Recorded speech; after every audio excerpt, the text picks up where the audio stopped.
might think I've seen a lot of the show Proud Family based on what I said at the beginning of my Disney Afternoon review. Who's dissing the Proud Family? Nobody disses the Proud Family while I'm around! But the truth is, I've never really seen any of those shows. That was more just to make a joke work.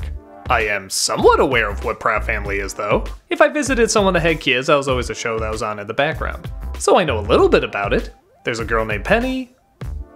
That's it.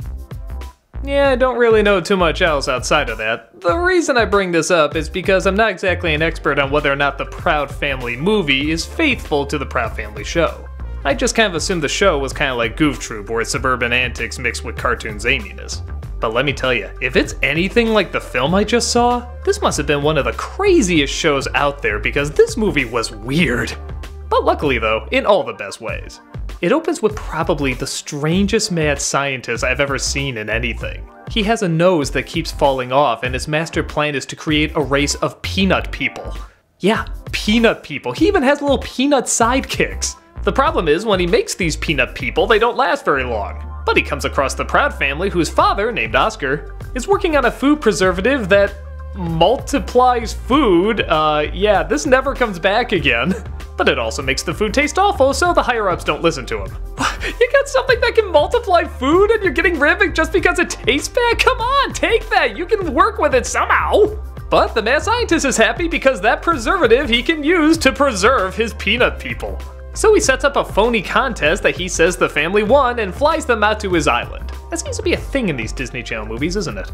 But things of course go loony as Oscar discovers the mad scientist's scheme and he makes clones of the family. The clones end up going back to their town, accidentally taking the real Penny, and the real family is stuck on the island with clone Penny.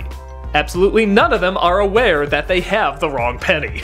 But the real Penny actually seems to like the clone father, but is confused why her mother is suddenly talking like a gangsta teen. Come on, little sister.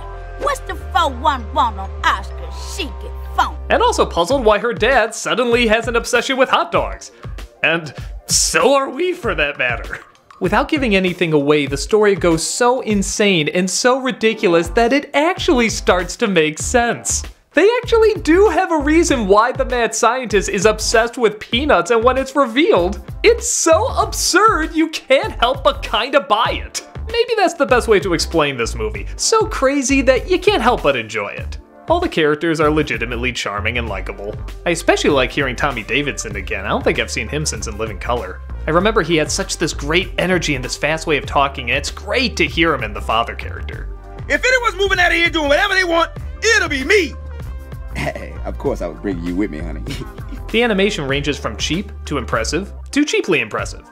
It's not like it has a ton of motion, but the still shots that they choose to freeze on have a real Chuck Jones quality to them. They're just great poses and great expressions. Even if they're not moving, they feel alive.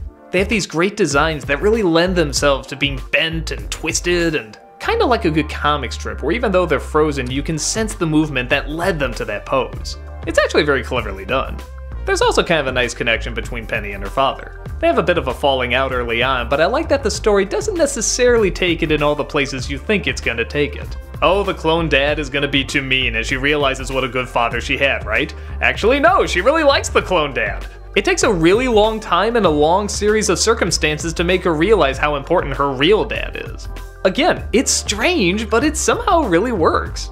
So again, is this movie representative of what the Proud family is about, or is it too zany or not zany enough? I'm not really sure. All I can say is I had a lot of fun watching this movie.